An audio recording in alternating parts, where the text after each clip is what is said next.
Jérémie, chapitre 4. Israël, si tu reviens à moi, dit l'Éternel, si tu ôtes tes abominations de devant moi, tu ne seras plus errant. Si tu jures, l'Éternel est vivant, avec vérité, avec droiture et avec justice, alors les nations seront bénies en lui, et se glorifieront en lui. Car ainsi parle l'Éternel aux hommes de Juda et de Jérusalem, défrichez-vous un champ nouveau, et ne semez pas parmi les épines. Circoncisez-vous pour l'Éternel, circoncisez vos cœurs, hommes de Juda et habitants de Jérusalem, de peur que ma colère n'éclate comme un feu, et ne s'enflamme sans qu'on puisse l'éteindre, à cause de la méchanceté de vos actions. Annoncez en Juda, publiez à Jérusalem, et dites, sonnez de la trompette dans le pays, criez à pleine voix, et dites, rassemblez-vous, et allons dans les villes fortes. Élevez une bannière vers Sion, fuyez, ne vous arrêtez pas. Car je fais venir du septentrion le malheur et un grand désastre. Le lion s'élance de son taillis, le destructeur des nations est en marche, il a quitté son lieu pour ravager ton pays. Tes villes seront ruinées, il n'y aura plus d'habitants. C'est pourquoi couvrez-vous de sacs, pleurez et gémissez, car la colère ardente de l'Éternel ne se détourne pas de nous. En ce jour-là, dit l'Éternel, le roi et les chefs perdront courage, les sacrificateurs seront étonnés, et les prophètes stupéfaits. Je dis, ah, Seigneur Éternel, tu as donc trompé ce peuple et Jérusalem, en disant, vous aurez la paix, et cependant l'épée menace leur vie. En ce temps-là, il sera dit à ce peuple et à Jérusalem, un vent brûlant souffle des lieux élevés du désert sur le chemin de la fille de mon peuple, non pour vanner ni pour nettoyer le grain. C'est un vent impétueux qui vient de là jusqu'à moi. Maintenant, je prononcerai leur sentence. Voici, le destructeur s'avance comme les nuées. Ses chars sont comme un tourbillon, ses chevaux sont plus légers que les aigles. Malheur à nous, car nous sommes détruits. Purifie ton cœur du mal, Jérusalem, afin que tu sois sauvé. Jusque à quand garderas-tu dans ton cœur tes pensées iniques?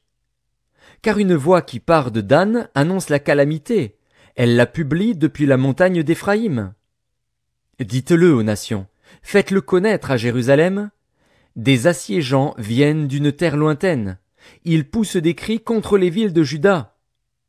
Comme ceux qui gardent un champ, ils entourent Jérusalem, car elle s'est révoltée contre moi, dit l'Éternel. C'est là le produit de tes voix et de tes actions.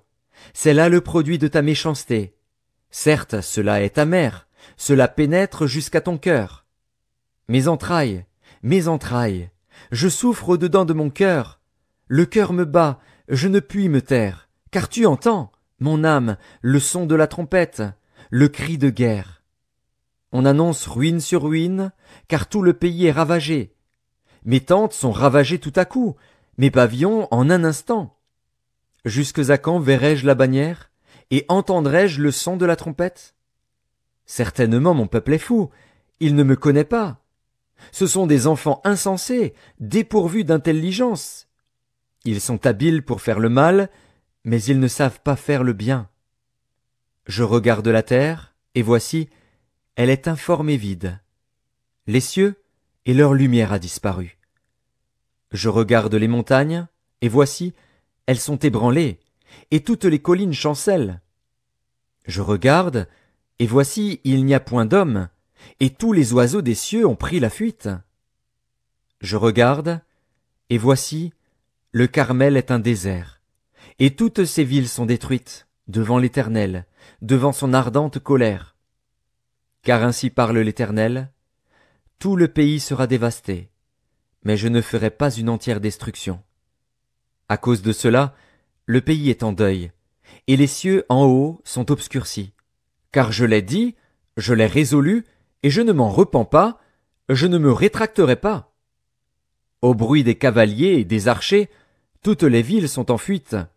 On entre dans les bois, on monte sur les rochers, toutes les villes sont abandonnées, il n'y a plus d'habitants. Et toi, dévasté, que vas-tu faire? Tu te revêtiras de cramoisis? Tu te pareras d'ornements d'or? Tu mettras du fard à tes yeux, mais c'est en vain que tu t'embelliras. Tes amants te méprisent, ils en veulent à ta vie. Car j'entends des cris comme ceux d'une femme en travail, des cris d'angoisse comme dans un premier enfantement. C'est la voix de la fille de Sion. Elle soupire, elle étend les mains. Malheureuse que je succombe sous les meurtriers.